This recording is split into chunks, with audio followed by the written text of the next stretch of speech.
আপোনালোকে জানেনে ক্ৰিকেট খেলত যে বলাৰ এজনে বলিং কৰে তলত যে স্ক্ৰীনত দেখুৱাই বলিঙৰ স্পীড এইটো কেনেকৈ গণনা কৰে হস্পিটাল এম্বুলেন্স নাৰ্ছিং হোমত যে এটা প্লাছ চিন থাকে এই চিনটো থকাৰ মিনিং কি গতিকে আজিৰ ভিডিঅ'টোত এনেকুৱা 10টা নজনা ফেক্ট লৈ আহিছোঁ যিটো এইবোৰ শুনাৰ পিছত আপোনাৰ মুখৰ পৰা এটা শব্দ ওলাব বাপৰে বাপ গতিকে ভিডিঅ'টো স্কিপ নকৰাকৈ শেষলৈকে চাই থাকক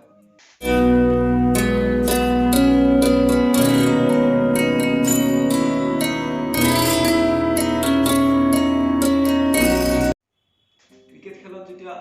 বলাৰজনে বল দিয়ে লগে লগে টিভিত দেখা পাই যাওঁ আমি বলাৰজনে কিমান স্পীডত বল কৰিলে 140 150 লগে লগে আমাক সিহঁতে কেলকুলেট কৰি আমাক গণনাটো দি দিয়ে কিন্তু আপোনাৰ মনত আজিলৈ কুৱেশ্যন আহিছে যে এই বস্তুটো কেনেকৈ কেলকুলেট কৰা হয় ইয়াৰ পিছত আছে এটা টেকন'লজি যাৰ নাম হ'ল হক আই এভেঞ্জাৰৰ হক আই নহয় দেই এইটো এটা হক আই এটা টেকন'লজি এই যে আপুনি স্ক্ৰীণৰ মেচিনটো দেখিছে এইটো এনেকুৱা এটা টেকন'লজি হয় য'ত 6টা কেমেৰা থাকে আৰু বলিঙৰ স্পীডৰ বলটোৰ ফ্ৰিকুৱেঞ্চি মেজাৰ কৰি সিয়াৰ মানে কেলকুলেটৰ লাগি থাকে সি গণনা কৰি পিছত আউটপুট মানে আউটপুট হিচাপত বলিঙৰ স্পীডটো দিয়ে আৰু লগে লগে আমাক জনাই দিয়ে যে বলিঙৰ স্পীড ইমান এইটো অকল ক্ৰিকেট খেল বুলিয়ে নহয় বিভিন্ন ধৰণৰ খেলতে ব্যৱহাৰ কৰা হয় বলৰ স্পীড চাবৰ কাৰণে অকল বলিঙৰ নহয় বেটত যেতিয়া বলটো লাগি যায় তেতিয়া বেটৰ এনেকুৱা স্পীডো বহুত খেলবোৰত দেখুওৱা হয় বা বিভিন্ন ধৰণৰ বেলেগ খেলো আছে সেইবোৰ খেলতো এইটো ব্যৱহাৰ কৰি কিনে স্পীডটো দেখুওৱা হয় এইটো প্ৰব্লেম আপোনাৰ লগত নহয় মোৰ লগতো প্ৰায় হৈছে যে আপোনাৰ ক'ৰবাত গৈ আছে ৰাস্তাত পৰি গ'ল ট্ৰেইন ক্ৰছিং আৰু লগে লগে ৰাস্তা বন্ধ কৰি দিলে আপুনি যাব নোৱাৰে ট্ৰেইনখন যোৱালৈকে ৰখিব লাগিব 5 মিনিট 10 মিনিট গোটেই ভিৰ লাগি গ'ল পিছফালে যাব নোৱাৰে আৰু যোৱা সময়তো গোটেই ভিৰ এইটো এটা প্ৰতিখন দেশৰে সমস্যা কিন্তু আপোনালোকে জানেনে এখন দেশ আছে যাৰ নাম হ'ল জিব্ৰাল্টাৰ দেশত এনেকুৱাকৈ ট্ৰেইন যোৱা নহয় এনেকৈ এৰোপ্লেন যোৱা এনেকুৱা ক্ৰছিং আছে য'ত মানুহে যাই থাকে আৰু যেতিয়া এৰোপ্লেন যাব লগা হয় তেওঁলোকে ৰখি যাব লগা হয় আৰু এৰোপ্লেনখন আগেৰে পাৰ হৈ যায় ভিডিঅ'টো দেখাই গৈছে আপোনালোকে বাহ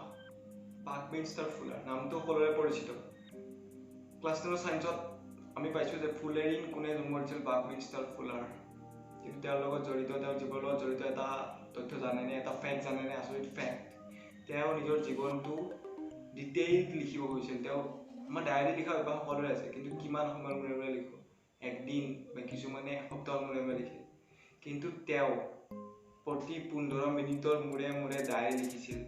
তেওঁ 1915 চনৰ পৰা 1983 চনলৈ প্ৰতি 15 মিনিটৰ মূৰে মূৰে ডায়েৰী লিখিছিল আৰু এই ডায়েৰীখন আজিও সংৰক্ষিত আছে ডাইমেক্সিয়ান ক্ৰমোফাইল বুলি চাব আপুনি গুগলত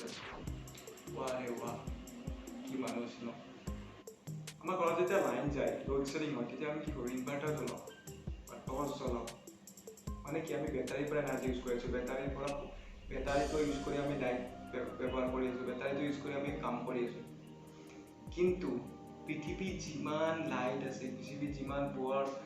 ধৰি আছে গোটেই যদি আপোনালোকে ভাবক পৃথিৱীৰ পৰা গোটেই কাৰেণ্ট নোহোৱা হৈ গ'ল গোটেই ইলেক্ট্ৰিচিটি নোহোৱা হৈ গ'ল তেতিয়া আমি অকল বেটাৰী দি চলিব লগা হয় এতিয়া পৃথিৱীত যিমান বেটাৰী মজুত আছে সেই গোটেই বেটাৰীখিনি যদি সংযোগ কৰি দিয়া হয় তাৰপিছত এটা তেতিয়াহ'লে আপোনালোকে জানেনে গোটেই পৃথিৱীখনে কিমান সময়ৰ কাৰণে ঘূৰাই তুলিব পাৰিব মানে কাৰেণ্ট নাই এতিয়া আমি অকল বেটাৰী দি গোটেই পৃথিৱীখন পোৱা পাৰিম উত্তৰটো হৈছে 10 মিনিট অকল 10 মিনিটৰ পিছতে গোটেই বেটাৰী ফিউজ হৈ যাব গোটেই পৃথিৱীখন পোহৰাই তুলিব লাগে হয়নে ইণ্টাৰেষ্টিং অষ্ট্ৰেলিয়াৰ এখন চিটি চিডনীত এখন নদী আছে যিখনৰ নামত পাৰামাতা ৰিভাৰ এই ৰিভাৰখনত এখন নাও বা জাহাজ যিয়ে নহওক এখন জাহাজ 102 বছৰ ধৰি উঠি আছে 102 বছৰ ভাবক এইখন জাহাজ চাব আপোনালোকে জংঘল হৈ গৈছে এতিয়া এইখন জাহাজ আচৰিত ন 102 বছৰ ধৰি উঠি আছে আহি আছে বা আপোনালোকে যে কম্পিউটাৰ ব্যৱহাৰ কৰে সেই কম্পিউটাৰটোৰ আকাৰ কিমান সৰু হ'ব পাৰে আপোনালোকে ভাবিব পাৰেনে আপোনাৰ যোনটো মোবাইল ব্যৱহাৰ কৰে সেইটো এটা কম্পিউটাৰ আপোনাৰ আজিকালি যে ওলাইছে স্মাৰ্ট ৱাচ সেইটোৱে পঢ়া কম্পিউটাৰ সৰু কম্পিউটাৰ কিন্তু তাতকৈও সৰু কম্পিউটাৰ আপোনালোকে কল্পনা কৰিব পাৰেনে মই কৈছোঁ ন আপোনালোকে মোবাইলত যে ব্যৱহাৰ কৰে চিম কাৰ্ড এই প্ৰত্যেকটো চিম কাৰ্ড এখন কম্পিউটাৰ হয় তাৰ নিজা ৰেম নিজা প্ৰচেছৰ নিজা ৰম নিজা ছফ্টৱেৰ গোটেই আছে এখন চিম কাৰ্ড ভাবি লওক আপোনালোকৰ মনত প্ৰশ্ন আহে কেতিয়াবা যে আপোনালোকে যে হোৱাটছআপ ফেচবুক যিয়ে নহওক ইনষ্টাগ্ৰাম আপোনাৰ ইমজিবোৰ ব্যৱহাৰ কৰে এইটো সদায় হালধীয়াই কিয় বেলেগ ৰঙৰ কিয় নহয় মই আপোনালোকক স্ক্ৰীনত 3টা ইমজি দেখাইছোঁ ৰঙা নীলা হালধীয়া আপোনালোকে কওক কোনটো ইমজি আপোনালোকৰ বেছি ভাল লাগিছে অবভিয়াছলি হালধীয়াটো হয়নে নহয় বহুত সাইকোলজিষ্টে কয় যে হালধীয়া কালাৰটো ইয়ালৈ যে কালাৰ পজিটিভিটি হালধীয়া ৰঙৰ দ্বাৰা পজিটিভিটি পাৰে লগতে হালধীয়া ৰঙে আমাৰ মুড সূচায় আমাৰ ইট শ্ব'জ our mood expresses our mood express কৰে আৰু হালধীয়া ৰঙৰ দ্বাৰা যিকোনো এটা বস্তু ডিটেইলত চাব পাৰি বেলেগ ৰঙতকৈ অকল হালধীয়া ৰঙৰ দ্বাৰা বস্তু এটা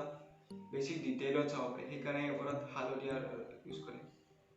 কেৱল এইটো ইমজিৰ বাবে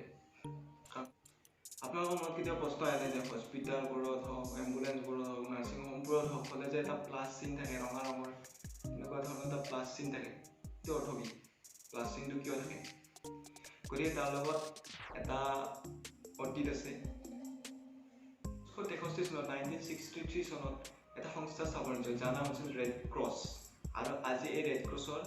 1,70,000তকৈ বেছি ভলেণ্টিয়াৰ্ছ আছে পৃথিৱীত 1,70,000তকৈ বেছি ভলেণ্টিয়াৰ্ছ আছে আৰু এই ৰেড ক্ৰছ ছ'চাইটিৰ মটিভ আছিল human care health care life care এইবোৰৰ ওপৰত তেওঁলোকে কাম কৰিব খুজিছিল গতিকে যেনেকৈ দিনবোৰ গ'ল এই হস্পিটেল হওক কিবা হওক যিবোৰে সেই 3টা human care health care life কেয়াৰৰ ওপৰত কাম কৰে এইবোৰ ৰেড ক্ৰছৰ অন্তৰ্ভুক্ত হৈ গ'ল ৰেড ক্ৰছৰ লগত জড়িত হৈ গ'ল গতিকে এইবোৰ মানে ৰেড ক্ৰছৰ এই চিম্বলটো বুজাবৰ কাৰণে এই প্লাছ চিনটো ব্যৱহাৰ কৰে মানে আচলতে এই চিনটোৱে ৰেড ক্ৰছকে বুজায় গাল্ফ অফ আলাস্কা প্ৰকৃতিৰ এটা আচৰিত ৰূপ গাল্ফ অফ আলাস্কা এনেকুৱা এটা ঠাই য'ত